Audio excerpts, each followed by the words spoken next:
Bom dia, pessoal! Cafezinho na mão, vamos lá nos preparar. Ó, quentinho. Embaçou o óculos, isso é bom. Página que nós estamos é página 42, aqui no subtítulo aqui, Magia. A gente tá andando bem, eu acho. São 124 páginas. E o negócio é a gente aprender, né? A gente tá fazendo aqui, de novo, esse exercício aqui para você, pegando na sua mão para ter o seu hábito da leitura. A cada dia, um pouquinho. 20 minutos, 25 minutos, no máximo, não passa de meia hora aqui o nosso bate-papo da leitura. Para que você fixe. E aí fala, né, os hábitos atômicos do James Clear, fala 21 dias, né, até você fixar o hábito. Eu não acredito muito nesse negócio de 21 dias, não. Acho que para cada um é um pouquinho diferente, para cada atividade também é um pouquinho diferente, porque ela tem as suas complexidades. Acho que a gente não pode generalizar dessa forma assim. Mas fica uma média aí de dias em que vai ser legal você ter essa constância. Lembrando que o segundo dia é o mais crítico aí para você quebrar. Então, não vamos deixar isso acontecer. Vamos aqui ter a constância segunda, sexta, 7 da manhã, né? No nosso canal aqui para você ver os vídeos. Magia. Existe uma lenda entre amadores, otimistas e tolos de que, após certo nível de realização, os artistas famosos vão para uma espécie de exílio onde a crítica não mais os machuca e onde o trabalho se materializa sem nenhum esforço. Não acredito 100% nisso, mas acredito parcial nisso. Não sei se vocês já viram aqueles cursos da Masterclass americana, e eu um dia realmente eu peguei assinatura com um amigo meu para ver alguns cursos. Falando a verdade aqui para você, né? E o que aconteceu? Eu queria ver muito do Jeff Koons. Para quem conhece, o Jeff Koons é um cara que trabalha com esculturas em larga escala. E ele tem um dos mais conhecidos dele, é aquele cachorro, sabe aquele cachorro que sei lá, o mágico faz, e ele faz meio salsichinha assim, sabe, com aquela bola fininha assim? Então, aqueles que ele enrola e faz. Só que ele faz isso, sei lá, 4 metros, 5 metros de altura, ou é metalizado, umas coisas assim. Então, esse é o Jeff Koons. E ele tinha uma aula lá, eu falei, cara, quero fazer essa aula e quero ter acesso aí a Masterclass. Fiz a Masterclass, eu fiz mais de 20 aulas na Masterclass, assim, ó, a toque de caixa, né, porque eu tinha pouco tempo ali de acesso, né, ao curso. Deixei no YouTube do Mahub uma playlist chamada Reviews, que são reviews minhas, né? São insights meus sobre cursos que eu já fiz, incluindo aí praticamente todos os cursos dentro da Masterclass que eu fiz. Fiz vários cursos de escrita, fiz vários cursos de arte, fiz vários cursos de diversos, né, de cinema, eu fiz diversos cursos aí. Isso foi, assim, foi uma coisa muito interessante. Só que eu comecei a perceber o Jeff Koons falando sobre a sua estrutura, tá? Então ele começou, não, o meu ateliê é em Manhattan, o ateliê dele. O ateliê é, tipo, o tamanho de uma fábrica gigantesca. Eu falei assim, ok, as obras são grandes, ela tem uma dimensão grande, ok, vai precisar de espaço. O meu ateliê tem mais de 200 funcionários. Eu falei, ué, tudo bem, né? É uma montagem, uma coisa imensa, com certeza ele vai precisar de artesãos para ajudá-los, ou de pessoas, né? Administrativo, contábil, né? Pode terceirizar e tudo, mas ele vai precisar realmente de assistentes, não sei o quê. Só que depois, evoluindo no curso, você percebe que ele ali, ele tá como um grande idealizador das obras. Então ele vai pensar ali no conceito, no tamanho, nas cores, né? Mas basicamente no conceito do que ele quer ali passar, a mensagem, o conceito por trás, né? a quantidade de obras daquela série, ou que vai ser exposta, né? E ele tá ali por trás. Aí ele desenha num croquis. Ó, vai ser assim, vai ser assim, vai ser assado, tananana. Ok. E ele trabalha muito com escala, né? Então tem a questão dessa, vamos fazer isso aqui, mas muito grande, vamos fazer isso aqui, mas muito pequeno. Então ele distorce, né? Ele trabalha com essa distorção. E aí ele mostrando o processo criativo dele, ele vai lá, faz um croquisinho, aí depois ele passa para um cara que vai fazer uma idealização em 3D no computador.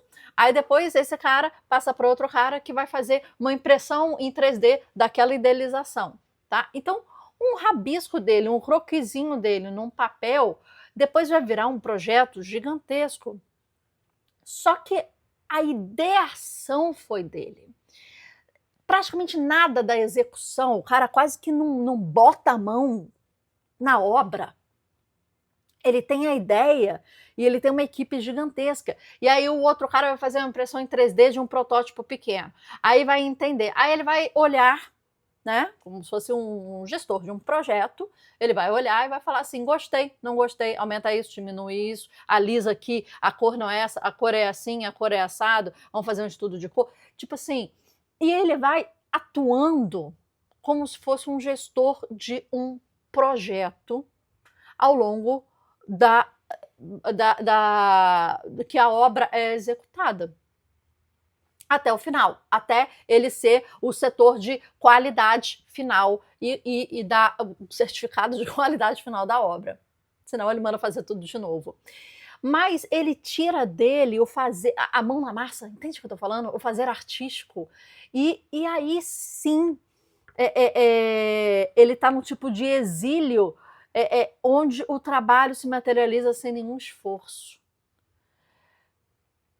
Aí tem um contraponto. Ele tem um esforço, sim, ele tem um esforço mental, ele tem um risco atrás dele, além do esforço mental.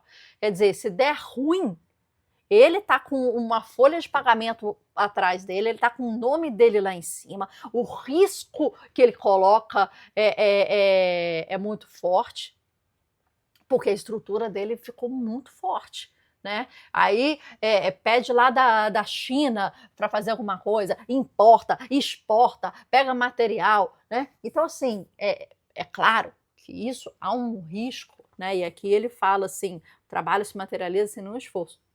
Tem esforço, a gente não pode anular esse esforço. Eu acho muito leviano quem anula. O risco está com ele, a estrutura é dele, é ele que paga a folha de pagamento. Se ele pensar alguma coisa que está na contramão da tendência, que vai ferir alguns valores sociais daquele momento, que vai ter uma crítica forte. Agora, concordo também que chega a um nível de ser um Jeff Koons. Não é qualquer crítico que vai dar uma crítica negativa. Ele vai dar uma. Sabe, quando. Né, o crítico que vai dar crítica negativa, ele até tem medo.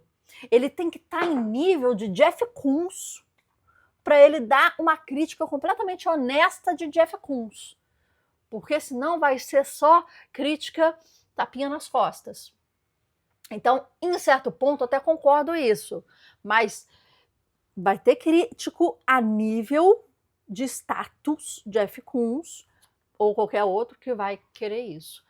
Então, é um jogo muito complicado ali de egos e de que a coisa vira business mais do que licenciamento de imagem, licenciamento de nome. Você vê, né, o Romero Brito, por exemplo, claro que há muitas críticas aí, mas se você entra até no site dele, uma parte grande é licenciamento. Não sei se vocês foram na loja dele, eu fui em Miami da última vez que estive lá. Muito interessante a loja. E eu tenho as críticas, eu acho que é uma arte decorativa, mas ela tem um valor que ela tem, na categoria que ela se propõe. Não posso também tirar o valor da arte dele ou do feito dele, porque puramente eu não gosto e acho uma arte comercial. Mas é uma boa arte comercial, o cara sabe realmente vender ali. Se você anda na loja, uma simples andada na loja, você vê que o cara fez licenciamento de tudo. Ele licenciou com Disney, com todos os personagens da Disney, licenciou, sei lá, com Ziraldo, licenciou com games, licenciou com tabuleiro de xadrez, licenciou, tipo, cara, você quer ter alguma coisinha ali que é interessante. Tem games, tem tabuleiros, tem licenciamento com vários tipos de Lilo e Stitch, Mini Mickey, 300 outros licenciamentos, então vira um business gigantesco disso. E aí cria uma estrutura em que realmente você encontra, né, a crítica e ali é impressionante. E se você também entra e vê as postagens do Romero Brito, você percebe que pouca coisa é feita por ele, além da assinatura. Você percebe que pouca coisa é feita por ele. Muito pouca. Até das encomendas mais hypadas, assim. Tem gente fazendo tudo, entendeu? Para ele, pintando, e ele vai, ok, tá bom, tá certo, tá não sei o que, essa paleta de cor, essa não sei o que, ok, pode colocar para pintar, eu venho aqui assinar. E aí a gente tem outras discussões em cima disso, claro, né? A autoralidade, a originalidade, né? E etc. Mas nesses níveis de jogo, o fazer artístico se tornou uma fábrica em escala, né? Em um teatro escuro, um homem de smoking mexe a mão e uma pomba aparece. Nós chamamos isso de mágica. Em um estúdio iluminado, uma pintora mexe a mão e o mundo inteiro ganha forma. Nós chamamos isso de arte. Às vezes, a diferença não é tão clara. Imagine que você acabou de abrir uma exposição e viu um trabalho potente, coerente e tem alcance e propósito. A declaração do artista, enquadrada perto da porta, deixa claro: essas obras se materializaram exatamente como o artista imaginou. A obra é inevitável. Mas espera um pouco, o seu trabalho não parece inevitável, você acha? Então você começa a pensar: talvez fazer arte demande um toque especial ou mesmo mágico que você não tem. A crença de que arte de verdade possui um ingrediente mágico e secreto pressiona o sujeito a provar que seu trabalho também o tem. Errado? Muito errado. Pedir que a sua obra prove qualquer coisa é um convite ao desastre. Além disso, se os artistas compartilham uma visão comum sobre magia, é provavelmente a suspeita fatalista de que, quando a própria arte deles fica boa, trata-se de um golpe de sorte, mas quando fica ruim, trata-se de um presságio. Entrar nessa de magia faz você se sentir menos capaz cada vez que as qualidades de um artista são elogiadas. Então, se um crítico elogia a obsessão de Nabokov por jogos de palavras, você começa a se preocupar se consegue soletrar obsessão. Se a paixão do artista Cristo pelo processo é aclamada, você sente culpa por sempre ter odiado limpar pincéis. Se um historiador de arte comenta que excelente arte é produto de tempos e lugares especialmente férteis, você começa a pensar que talvez devesse se mudar para Nova York. Fazer arte, podemos admitir, requer alguma coisa especial, mas a definição exata dessa coisa permanece indecifrável. Indefinível o suficiente para deixar a entender que pode ser particular a cada artista e não universal a todos eles. Ou talvez tudo isso seja uma grande variação da história da roupa nova do imperador. Mas a questão mais importante aqui não é se você tem ou não o que outros artistas têm, e sim se isso não importa.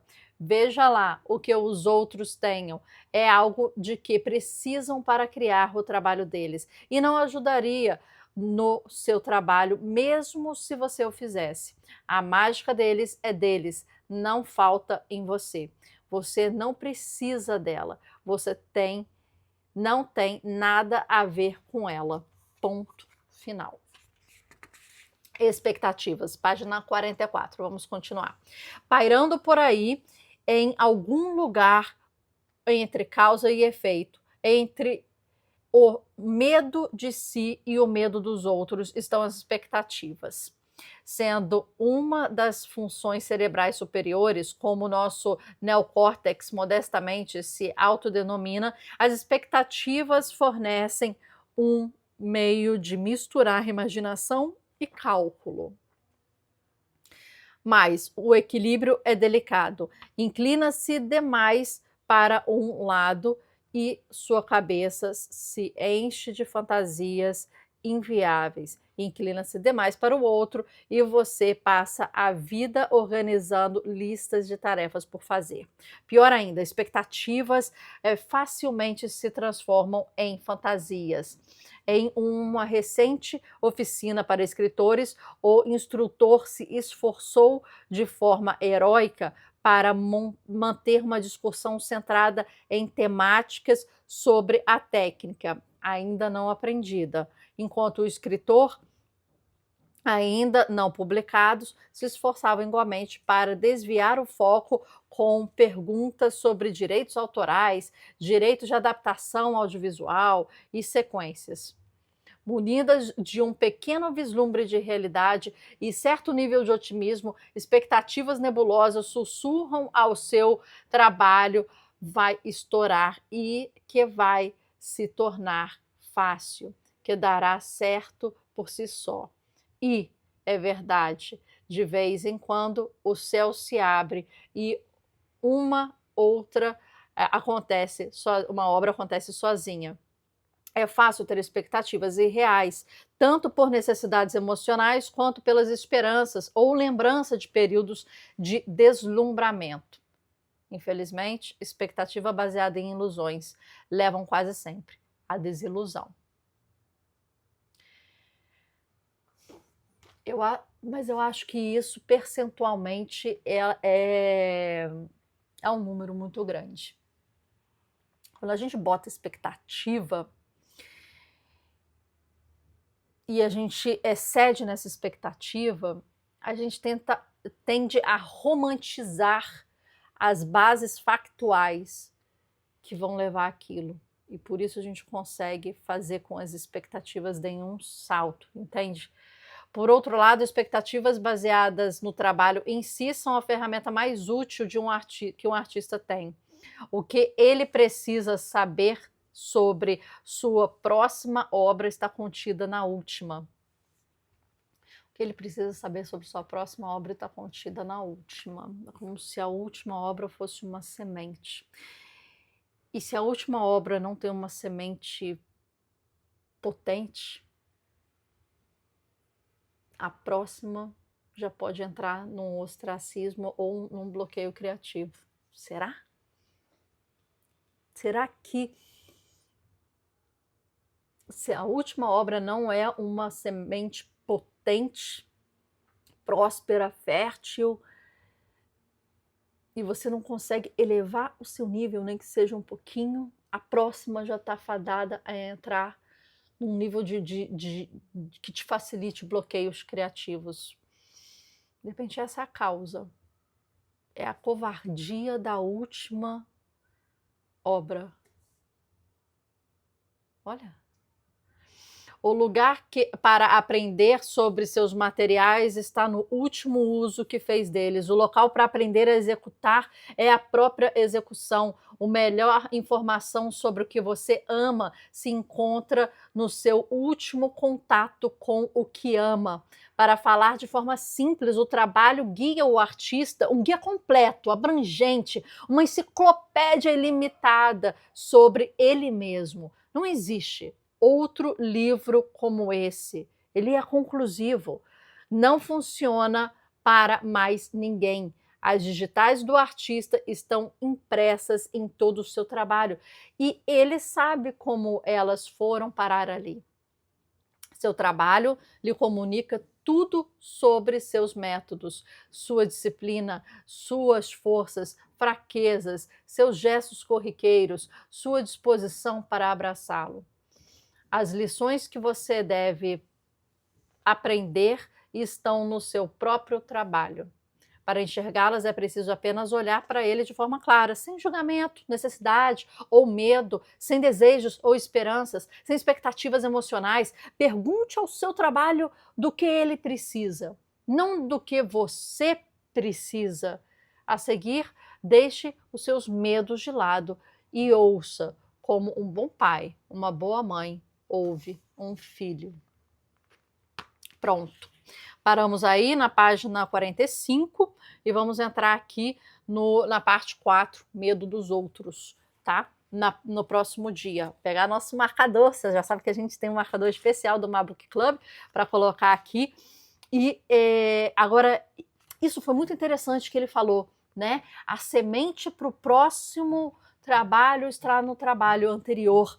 Mas pensando que a semente vai fazer com que germine, mas imagina uma cadeia, né? Uma cadeia de movimentos na física. Não, então, o dominó. Vamos imaginar um dominó. Pum! Aquilo cria um movimento aqui, bateu e aquilo cria o outro. Agora imagina que esses estão um pouquinho distantes e esse aqui nem encosta, ou só balança e fica. Quer dizer, se o trabalho que eu fiz, que eu acabei de fazer, o que eu estou fazendo, ele não traz um pouco de potência em si, e se ele não eleva o meu último trabalho, né? Um pouquinho, nem que seja um pouquinho, e ele mingua as potencialidades de contexto, de conceito, de mensagem, e ele fica fraco na sua essência, ele permite que o próximo dominó não chegue lá e não bata no próximo. E ao fazer isso, ele possibilita uma área de desequilíbrio em que não vai ter a potência para tombar para o próximo. E essa falta de potência cria ali um ambiente propício, de repente, para o ostracismo, para o bloqueio criativo, para as inseguranças crescerem e germinarem ainda mais. Então, uma semente podre, fraca, não potente do seu último trabalho e o seu medo de não fazê-lo potente o suficiente para que ele tenha esse movimento, né, de bater num outro e continuar criando esse movimento em contínuo. Ele, na verdade, em vez de germinar uma semente de potência, ele germina uma semente de fraqueza, insegurança, questionamentos, deixando ali nascer somente isso, não a potência, o movimento em cadeia do próximo trabalho, mas germinar a insegurança, o autoquestionamento, a autossabotagem, tudo que a gente viu nesse livro aqui, que é da autossabotagem, né, do Steven Pressfield. E aí você vai se questionar, você vai se duvidar, e germina isso. Germina isso. que às vezes não estava na picture, né, na imagem, mas ele nasce da falta de potência de uma semente anterior, do seu medo, da sua insegurança, de criar de repente mais do mesmo, de não potencializar aquilo, de não chegar e falar assim, cara, eu quero fazer 1 milímetrozinho maior, 1 milímetrozinho maior, aqui, só. É isso que basta. Mas se eu quiser andar na área de segurança, de repente eu não consigo potencializar aquele trabalho. E isso não permite a germinação de uma semente que vai continuar esse processo de movimento e de potência em cadeia criativa. E tá aí, de repente, o início da possibilidade do seu bloqueio criativo. Pensa nisso. Até amanhã.